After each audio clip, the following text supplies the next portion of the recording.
El Código Da Vinci, por Dan Brown. Capítulo 60. Sangreal, sangreal, sangreal, sangre real, santo grial. Todo estaba relacionado. El santo grial era María Magdalena, la madre del descendiente de Jesús. Ahí, de pie en el salón, mirando a Landon, Sophie se sintió invadida por una nueva oleada de desconcierto. Cuantas más piezas Tevin y Landon ponían sobre la mesa, más impredecible se volvía aquel rompecabezas.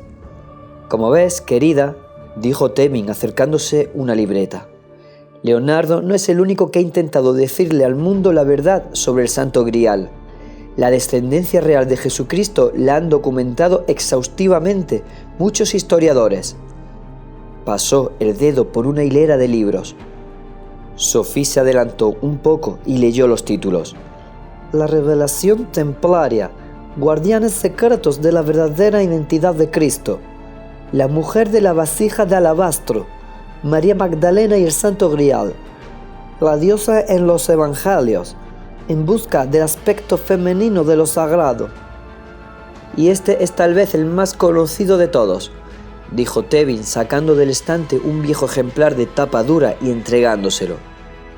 El enigma sagrado, el aclamado bestseller internacional. Sophie alzó la vista. ¿Un superventas internacional? No había oído nunca hablar de él.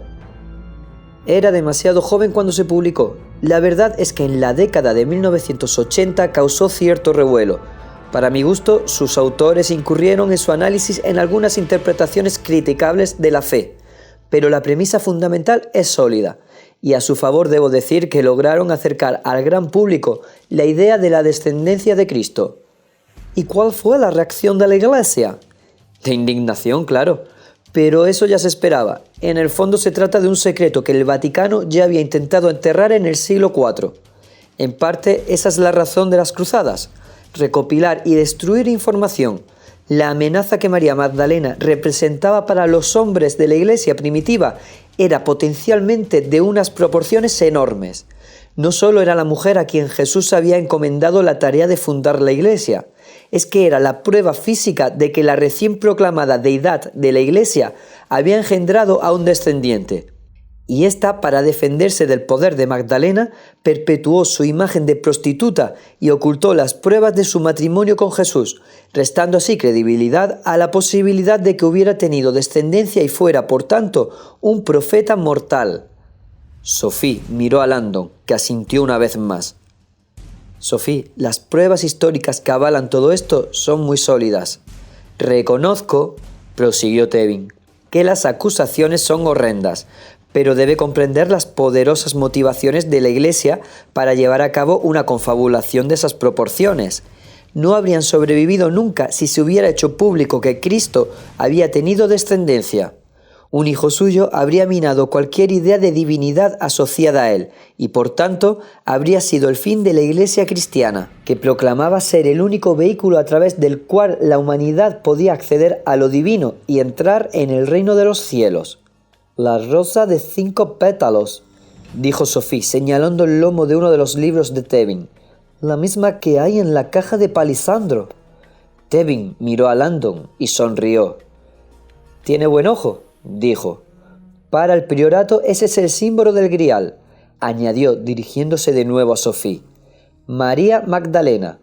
Como la Iglesia prohibió su nombre, Magdalena empezó a conocerse a través de seudónimos. El cáliz, el Santo Grial o la rosa. Se detuvo un instante. La rosa está relacionada con la estrella de 5 picos, el pentáculo de Venus y con la rosa náutica. Por cierto, que la palabra rosa en inglés, francés y alemán, entre otras lenguas, es rose. Rose, añadió Landon. Es un anagrama de Eros, el dios griego del amor sexual. Sophie lo miró sorprendida antes de que Tevin siguiera con su exposición. La rosa siempre ha sido el símbolo de la sexualidad femenina. En los primitivos cultos a la divinidad femenina, los 5 pétalos representaban los 5 estadios de la vida de la mujer: el nacimiento, la menstruación, el alumbramiento, la menopausia y la muerte. y en la época moderna los vínculos de la rosa con la feminidad se consideran de índole más visual. Miró a Robert. Tal vez el experto en simbología pueda explicárselo. Robert dudó un instante que se prolongó demasiado. «Dios mío, qué mojigatos sois los americanos», protestó Tevin volviéndose para dirigirse a Sophie. Lo que a Robert le da vergüenza decir es que el capullo abierto se parece a los genitales femeninos, a la flor sublime por donde la humanidad entra en este mundo. Y si alguna vez ha visto alguna obra de la pintora Georgia O'Keeffe, sabrá exactamente de qué le estoy hablando. La cuestión, intervino Landon acercándose de nuevo a la librería, es que todos estos libros reivindican con fundamento un mismo hecho. Que Jesús tuvo un hijo, dijo Sophie, aunque seguía dudando. Sí, dijo Tevin, y que María Magdalena era el vientre en el que se perpetuó su linaje real. El priorato de Sion en nuestros días sigue venerando todavía a María Magdalena como diosa, como santo grial, como rosa y como madre divina. En la mente de Sophie volvió a aparecer el ritual del sótano. Según la hermandad, prosiguió Tevin, María Magdalena estaba encinta en el momento de la crucifixión. Para garantizar la seguridad de la hija que nacería, no tuvo otro remedio que huir de Tierra Santa. Con la ayuda del amado tío de Jesús, José de Arimatea, María Magdalena viajó en secreto hasta Francia, conocida entonces como la Galia. Aquí, entre la comunidad judía, halló refugio, y fue aquí en Francia donde dio a luz a su hija, que se llamó Sara. Sophie alzó la vista. ¿Se sabe incluso el nombre de la niña? Y bastante más que eso. Las vidas de María Magdalena y de Sara fueron minuciosamente documentadas por sus protectores judíos. Tenga en cuenta que aquella niña pertenecía al linaje de los reyes de Judea, David y Salomón. Fueron innumerables los estudiosos de esa época que escribieron crónicas sobre los días de María Magdalena en Francia, incluido el episodio del nacimiento de Sara y sobre el subsiguiente árbol genealógico. Sophie no salía de su asombro. ¿Existe un árbol genealógico de Jesucristo? Sí, claro, y se cree que es una de las piedras angulares de los documentos del Sangreal, una genealogía completa de los primeros descendientes de Cristo. Pero, ¿de qué sirve un detallado árbol genealógico de los descendientes de Jesús? Eso no es prueba de nada. Los historiadores no pueden demostrar su autenticidad. Tampoco se puede demostrar la autenticidad de la Biblia, replicó Tevin soltando una carcajada. ¿Qué quiere decir con eso? Quiero decir que la historia la escriben siempre los vencedores. Cuando se produce un choque entre dos culturas, el perdedor es erradicado y el vencedor escribe los libros de historia. Libros que cantan las glorias de su causa y denigran al enemigo conquistado. Como dijo Napoleón en cierta ocasión, ¿qué es la historia sin una fábula consensuada? Sonrió. Dada su naturaleza misma, la historia es siempre un relato unilateral de los hechos. Sophie nunca se lo había planteado así. Los documentos del Sangreal nos cuentan simplemente el otro lado de la historia de Cristo, y al final, escoger con qué lado de la historia nos quedamos se convierte en una cuestión de fe y de exploración personal, pero al menos la información ha sobrevivido. Los documentos del Sangreal contienen decenas de miles de páginas de información. En los relatos que han hecho testigos de primera mano del tesoro del Sangreal, describen que éste se traslada en 4 enormes arcones.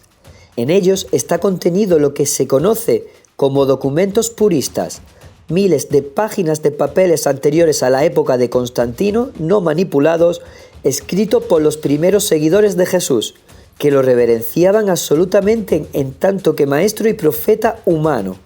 Circulan rumores de que en el tesoro también está incluido el documento Q, del que hasta el Vaticano admite su existencia. Supuestamente se trata de un libro con las enseñanzas de Jesús escritas tal vez de su puño y letra. ¿Escritos del propio Cristo? Por supuesto, dijo Tevin. ¿Por qué no podía Jesús haber llevado un registro de su ministerio? En aquellos tiempos casi todo el mundo lo hacía. Otro documento explosivo que se cree que forma parte del tesoro es un manuscrito conocido como Diario de Magdalena, el relato personal de María Magdalena sobre su relación con Jesús, su crucifixión y su estancia en Francia.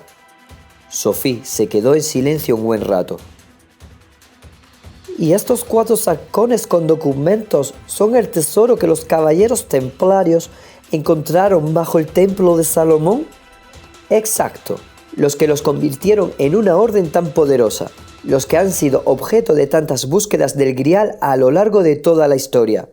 Pero dice que el Santo Grial es María Magdalena. Si lo que la gente anda buscando son documentos, ¿por qué dice entonces que busca el Santo Grial? Tevin la miró con expresión más serena. Porque el lugar donde se ocultaba el Santo Grial incluía también un sarcófago. Fuera, una ráfaga de viento ululó entre los árboles. El tono de Tevin era más pausado. La búsqueda del Grial es literalmente el intento de arrodillarse ante los huesos de María Magdalena. Un viaje para orar a los pies de la destacada, de la divinidad femenina perdida. Sophie abrió mucho los ojos, maravillada. O sea, que el lugar donde se ocultaba el Santo Grial es en realidad una tumba. Tevin entornó los ojos color avellana. Sí, lo es. Una tumba que contiene los restos de María Magdalena y los documentos que cuentan la verdadera historia de su vida. En el fondo, la búsqueda del Santo Grial siempre ha sido la búsqueda de Magdalena, la reina agraviada, enterrada con las pruebas que demostraban los derechos de su familia a reclamar un puesto de poder.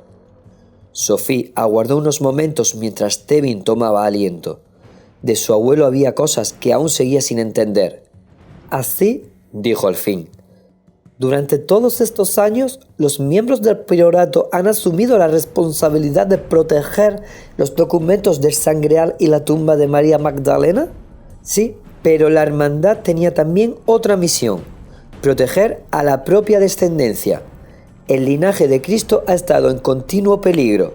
La iglesia primitiva temía que si se permitía que el linaje se perpetuara, el secreto de Jesús y Magdalena acabaría aflorando y desafiando los cimientos de la doctrina católica, que necesitaban de un Mesías divino que no hubiera tenido relaciones sexuales con mujeres ni se hubiera casado. Hizo una pausa. Con todo, el linaje de Cristo se perpetuó en secreto en Francia hasta que en el siglo V dio un paso osado al emparentar con sangre real francesa, iniciando un linaje conocido como la Casa Merovingia. Aquello sorprendió aún más a Sophie. Todos los alumnos de las escuelas de su país sabían quiénes eran los merovingios. ¿Los merovingios fundaron París? Sí, esa es una de las razones por las que la leyenda del Grial es tan rica en Francia. Muchas de las misiones vaticanas para encontrar el Santo Grial eran en realidad búsquedas encubiertas para erradicar a los miembros de la familia real. ¿Has oído hablar del rey Dagoberto? Sophie recordaba vagamente aquel nombre de un relato horrendo que le habían contado en clase de historia. Era un rey de Francia, ¿no? ¿No es aquel que apuñalaron en el ojo mientras dormía? Exacto, asesinado por el Vaticano y por Pipino de Heristal, que estaban confabulados, a finales del siglo VII. Con el asesinato de Dagoberto, la dinastía merovingia prácticamente desapareció. Por suerte, su hijo, Sigeberto, logró escapar secretamente al ataque y perpetuó el linaje, que más tarde incluyó a Godofredo de Bouillon, fundador del priorato de Sion. El mismo intervino Landon, que ordenó a los templarios recuperar los documentos del Sangreal del Templo de Salomón para demostrar los vínculos hereditarios de los merovingios con Jesucristo. Tevin asintió con convicción. El moderno priorato de Sion tiene una misión trascendental.